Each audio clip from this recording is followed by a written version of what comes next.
Hello दोस्तों, स्वागत है आपका स्पार्क कोचिंग सेंटर में। तो गाइस, आज की वीडियो में हम पढ़ने वाले हैं क्लास 11th की पॉलिटिकल साइंस, जिसका चैप्टर नंबर है सेकंड और चैप्टर का नाम है भारतीय संविधान में अधिकार। तो ये इसका पार्ट 3 है, यानी कि जो पार्ट 2 और पार्ट 1 है वो ऑलरेडी कंप्लीट करवा दिया गया है। साथ ही साथ प्लेलिस्ट के माध्यम से उनको सीक्वेंस वाइज लगा दिया गया है। अगर आपसे इससे पहले वाली वीडियो मिस आउट हो गई हो तो प्लेलिस्ट का जो लिंक है वो डिस्क्रिप्शन में दे दिया गया है इस वीडियो के। आप इजीली प्लेलिस्ट पे विजिट कर सकते हैं और वीडियो को वॉच कर सकते हैं। गाइस, जो ये सेशन रहेगा 2026 से 27 है और बुक आपकी फर्स्ट है। ये मेरा फोन नंबर है 8178988103। आप इस नंबर पे कॉल कर सकते हैं और मैसेज कर सकते हैं अगर आपको पीडीएफ रिलेटेड या फिर कुछ अदर इश्यूज आ रहे हो तो। और गाइस, साथ ही साथ आपको यहाँ पर 60 डेज का spoken English course free of cost करवाया जा रहा है, तो आप उन वीडियोस को वॉच कर अपनी इंग्लिश को इनहेंस कर सकते हैं। तो आइए स्टार्ट करते हैं आज की वीडियो। तो दोस्तों, चैनल को बिल्कुल सब्सक्राइब करना ना भूलें, क्योंकि इसी तरह की बेहतरीन वीडियोस आपके लिए टाइम टू टाइम हम लाते रहेंगे, जिससे कहीं ना कहीं जो हमारे स्टूडेंट है, जो हमारे मेंबर्स हैं यूट्यूब के, वो बहुत अच्छे मार्क्स गेन कर सके। ठीक है, तो क्वेश्चन नंबर है 21, ठीक है, जिसको हमने लास्ट वीडियो में देखा था। हमारे संविधान में वर्णित मौलिक अधिकारों की 4 विशेषताएं लिखी है। तो जो देखो, जो हमारे संविधान में मौलिक अधिकार दिए गए हैं उनकी हम 4 विशेषता लिखेंगे। आंसर दिखा रखा है, संविधान की 4 विशेषताएं निम्नलिखित है। जो संविधान है उसकी 4 विशेषताएं क्या है? निम्नलिखित है। तो पहला दिखा रखा है, मौलिक अधिकार भारतीय संविधान द्वारा सभी नागरिकों को प्रदान किए गए हैं। जो मौलिक अधिकार हैं वो कहीं ना कहीं जो भारतीय संविधान है उसके द्वारा सभी नागरिकों को क्या किए गए हैं? प्रदान किए गए हैं। नेक्स्ट है, इनके उल्लंघन पर नागरिक न्यायालय की शरण ले सकता है। देखो, जो मौलिक अधिकार है, अगर कोई मौलिक अधिकार आपका उल्लंघन होता है किसी के द्वारा, तो आप इजीली कहां जा सकते हैं? न्यायालय में जा सकते हैं और अपने मौलिक अधिकार को वापस प्राप्त कर सकते हैं। लेकिन राज्य के नीति निर्देशक तत्वों के साथ ऐसा नहीं है। अगर राज्य के नीति निर्देशक तत्व अगर ऐसा होता है तो राज्य के नीति निर्देशक तत्वों के लिए आप न्यायालय नहीं जा सकते। ठीक है, नेक्स्ट है आपका तीसरा, ये सभी नागरिकों को बिना किसी भेदभाव के समान अधिकार प्रदान करता है। तो क्या जो मौलिक अधिकार है वो क्या करता है कि उसके लिए कोई व्यक्ति अमीर गरीब नहीं है। मौलिक अधिकार सबके लिए बराबर है। ठीक है, चाहे वो अमीर हो चाहे वो गरीब, चाहे किसी धर्म, जाति या वंश या फिर लिंग का हो। ठीक है, नेक्स्ट आपका फोर्थ, ये नागरिकों की स्वतंत्रता, गरिमा और अधिकारों की रक्षा करके लोकतंत्र को मजबूत बनाते हैं। कहीं ना कहीं क्या करते हैं, जो ये नागरिकों की क्या करते हैं? सुरक्षा बनाए रखते हैं, गरिमा को बनाए रखते हैं और अधिकारों की रक्षा को क्या करते हैं? मजबूत करते हैं। ठीक है, लोकतंत्र को कहीं ना कहीं क्या करते हैं? मजबूत करते हैं। ठीक है, तो ये हमारी 4 विशेषता है संविधान की। ठीक है, क्वेश्चन नंबर नेक्स्ट है 22। ठीक है, राज्य के नीति निर्देशक तत्वों के बारे में विस्तार से समझाइए। जो राज्य के नीति निर्देशक तत्व होते हैं उनके बारे में हमें क्या करना है? विस्तार से समझाना है। तो आंसर देखिए, राज्य के नीति निर्देशक तत्व के बारे में निम्नलिखित है। ठीक है, तो जो राज्य के नीति निर्देशक तत्व है उनका क्या है? निम्नलिखित विस्तार उनका किया गया है। ठीक है, तो पहला देखिए, नीति निर्देशक तत्व ऐसे अधिकार हैं जिनके लिए न्यायालय में कोई दावा नहीं किया जा सकता। तो देखो, ये ऐसे अधिकार हैं, ये मौलिक अधिकारों की तरह नहीं है। ये ऐसे अधिकार है जिनके अगर इनका हनन भी हो जाता है ना, तो आप कहाँ नहीं जा सकते? न्यायालय नहीं जा सकते। जैसे दिल्ली में आपने सुना होगा, सभी महिलाओं के लिए 2500 या फिर शायद 2100 का जो एक कैश राशि थी वो तय की गई थी, लेकिन किसी भी महिला को कैश राशि नहीं मिली। तो क्या कोई उसके लिए न्यायालय गया? जा ही नहीं सकता, क्योंकि वो क्या है? एक तरीके से नीति निर्देशक तत्व है। अगर सरकार देगी तो ले हुए, अगर नहीं देगी तो नहीं लेंगे। ठीक है, तो देखिए, ये मेरा फोन नंबर है 8178988103। आप इस नंबर पे कॉल या व्हाट्सएप कर सकते हैं अगर आपको पीडीएफ रिलेटेड या फिर कुछ अदर इश्यूज आ रहे हो तो। ठीक है, तो देखिए, सेकंड आंसर है इसका। सेकंड पॉइंट दिखा रखा है, नीति निर्देशक तत्वों द्वारा किसी समाज में समानता लाने, सबका कल्याण करने के लिए काम किया जाता है। और जो नीति निर्देशक तत्व है वो मौलिक अधिकारों की तरह तो कार्य नहीं करते, लेकिन उन्हीं से रिलेटेड कार्य करते हैं कि ये कहीं ना कहीं समाज में क्या लाते हैं? समानता लाते हैं, सबका कल्याण करने के लिए क्या करते हैं? कार्य करते हैं। ठीक है, लगभग सिमिलर कार्य कर रहे होते हैं। नेक्स्ट है तीसरा, यह आयरलैंड के संविधान से लिया गया है। यानी कि जो जो राज्य के नीति निर्देशक तत्व है ये कहां से लिया गया है? ये आयरलैंड के संविधान से लिया गया है। ठीक है, नेक्स्ट है आपका क्वेश्चन नंबर 4। भारतीय संविधान के भाग 4 में अनुच्छेद 36 से 51 तक इसका वर्णन है। यानी जो भारतीय संविधान है उसके जो भाग 4 है उसमें अनुच्छेद 36 से लेकर कितने तक इसका वर्णन है? 51 तक। ठीक है, याद रहेगा। चलिए नेक्स्ट है इस पांचवा, इसका उद्देश्य है सामूहिक रूप से भारत में आर्थिक एवं सामाजिक लोकतंत्र की रचना तथा कल्याणकारी राज्य की स्थापना करना।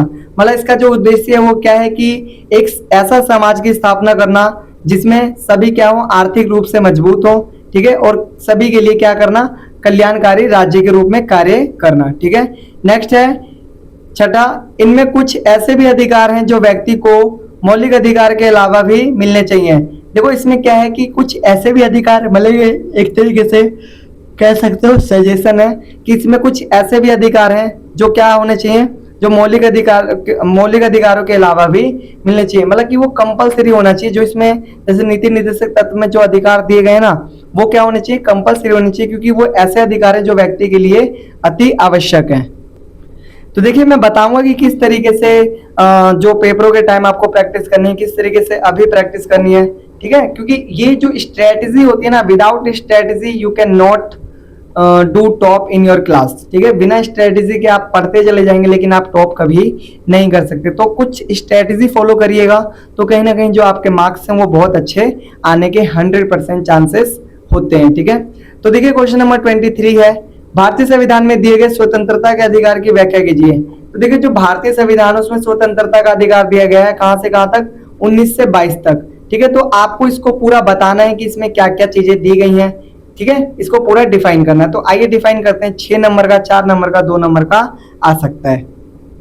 तो अभी मैं जितने क्वेश्चन करवा रहा हूँ वो सारे 6-6 नंबर के हैं, ठीक है।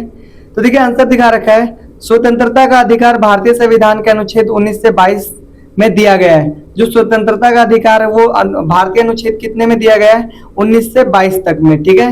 पहला दिखा रखा है, प्रत्येक नागरिक को भाषण देने और विचार प्रकट करने का अधिकार है। मतलब कि भारत में कोई भी व्यक्ति हो, ठीक है, चाहे वो किसी जाति का हो, किसी धर्म का हो, किसी लिंग, किसी वंश का, मतलब कोई भी हो, उसको क्या है, भाषण देने का अधिकार है, ठीक है।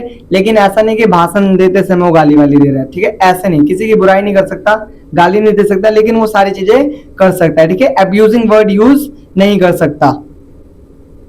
आगे दिखा रखा है, प्रत्येक नागरिक को शांतिपूर्ण तथा बिना हथियारों के इकट्ठा होने और किसी समस्या पर विचार करने की स्वतंत्रता है। मतलब देखो आप ना कितने लोग भी इकट्ठा हो सकते हो किसी जगह पर, लेकिन शर्त है कि आपके पास क्या नहीं होना चाहिए, हथियार नहीं होने चाहिए, और आप शांतिपूर्ण तरीके से, ऐसा नहीं कि दंगा करने के लिए आए हो। दंगा करने के लिए आप एक भी होगे तो भी आपको पुलिस उठा के ले जाएगी। नेक्स्ट दिखा रखा है तीसरा, नागरिकों को संस्थाएं तथा संघ बनाने की स्वतंत्रता है। नागरिकों को क्या स्वतंत्रता दे रखी है कि नागरिक क्या बना सकते हैं, संस्थाएं बना सकते हैं और संघ भी बना सकते हैं, मतलब ग्रुपिंग कर सकते हैं, ठीक है। फोर्थ है आपका, नागरिकों को भारत में कहीं भी घूमने फिरने की स्वतंत्रता है। जो नागरिक है वो क्या कर सकता है भाई, भारत में किसी भी स्टेट में जा सकता है, किसी भी स्टेट से किसी दूसरे स्टेट में जा सकता है, मतलब ये सारी आजादी उनको दी गई है। ये किसके द्वारा है, मौलिक अधिकारों के द्वारा, और मौलिक अधिकार में किसके द्वारा, स्वतंत्रता के अधिकारों के द्वारा, ठीक है। पांचवा है, नागरिकों को कहीं भी रहने व बसने की स्वतंत्रता है। नागरिकों को कहीं भी रहने व बसने की स्वतंत्रता है, लेकिन ऐसा नहीं कि वो डीडीए में ही अपना घर बना रहे हो, ठीक है, ऐसा नहीं करेंगे भाई, ठीक है। तो डीडीओ में करोगे तो आपको भाई अब तुम कहोगे मैं सड़क पे ही रहूंगा, सड़क पे मैं अपना घर बनाऊंगा, ठीक है, तो ऐसे तो अलाउ नहीं करेंगे ना। मतलब रहने का अधिकार है, लेकिन ऐसे जगह जहाँ ऑथेंटिक हो, ठीक है, जहाँ ऑथोराइज्ड चीजें हो, सारी चीजें बढ़िया हो। आगे देखिए, प्रत्येक नागरिक को अपना व्यवसाय करने की स्वतंत्रता है। मतलब कि आप कोई सा भी जॉब करो, ठीक है, इट डजंट मैटर कि आप क्या कर रहे हो, लेकिन आप जॉब कर सकते हो। लेकिन ऐसा नहीं कि आप कुछ और ही जॉब कर रहे हैं, ठीक है। जॉब भी जेन्युइन होना चाहिए, ठीक है, लीगल होना चाहिए। तो गाइस ये मेरा फोन नंबर है 8178988103, आप इस पे कॉल कर सकते हैं अगर आप कोई पीडीएफ रिलेटेड या फिर कुछ अदर इश्यूज आ रहे हो तो गाइस ये 4 नंबर का क्वेश्चन भी आ सकता है, 6 का भी आ सकता है। तो मैंने दोनों तरीके से करवा दिया, 4 का आएगा तो 4 पॉइंट, 6 का आएगा तो 6 पॉइंट, 2 का आएगा तो 2 पॉइंट, ठीक है। चलिए नेक्स्ट क्वेश्चन है 24, धार्मिक स्वतंत्रता के अधिकार को लोकतंत्र का प्रतीक या आधार माना जाता है। तो वो जो धार्मिक स्वतंत्रता है उसको क्या माना जाता है, लोकतंत्र का प्रतीक या फिर आधार माना जाता है। उपयुक्त कथन को तर्क सहित सिद्ध कीजिए। तो भाई तर्क भी देना है, ठीक है, सिद्ध करना है आपको। तो आंसर देखिए, धार्मिक स्वतंत्रता का अधिकार भारतीय संविधान के अनुच्छेद 25 से 28 तक दिया गया है। तो जो धार्मिक स्वतंत्रता है ना, वो भारतीय अनुच्छेद कितने से कितने में दिया गया है, 25 से 28 तक, ठीक है।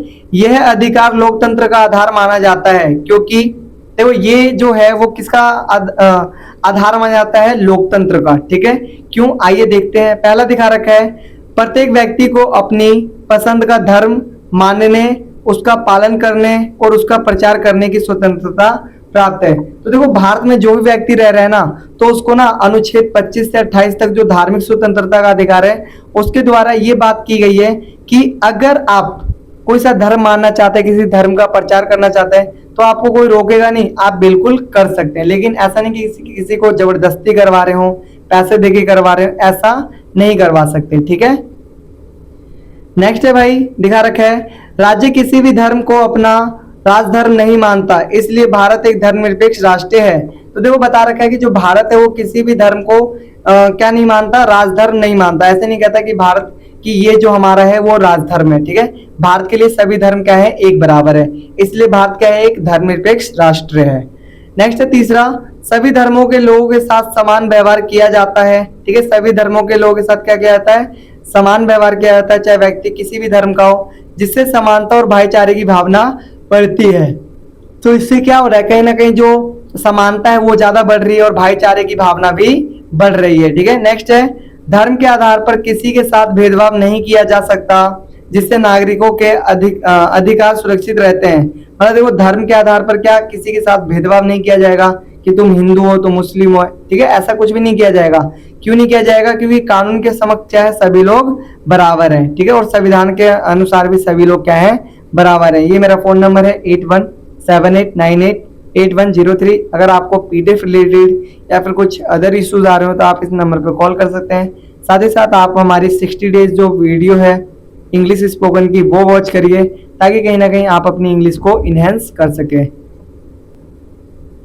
नेक्स्ट है पांचवा, धार्मिक स्वतंत्रता से सामाजिक शांति, सहिष्णुता और राष्ट्रीय एकता को बढ़ावा मिलता है। मतलब जो धार्मिक स्वतंत्रता उससे क्या होता है, सामाजिक शांति मिलती है। ठीक है, सहिष्णुता और राष्ट्रीय एकता को बढ़ावा मिलता है। मतलब क्या होता है इससे कि सामाजिक शांति भी बन रही है, सहिष्णुता मतलब कि सभी में सहजता भी आ रही है। ठीक है, और कहीं ना कहीं जो राष्ट्रीय एकता है उसको बढ़ावा भी मिल रहा है। ठीक है, आगे छठा पॉइंट है, यह अधिकार नागरिकों की स्वतंत्रता और लोकतांत्रिक मूल्यों की रक्षा करता है, इसलिए इसे लोकतंत्र का महत्वपूर्ण आधार माना जाता है। कहीं ना कहीं ये क्या करता है, लोकतांत्रिक जो मूल्य की रक्षा भी कर रहा है, और क्या कर रहा है ये, कहीं ना कहीं जो ये अधिकार है नागरिकों की स्वतंत्रता की रक्षा भी कर रहा है, जिसके लिए क्या है, ये एक तरीके से मेन अधिकार है, महत्वपूर्ण अधिकार है।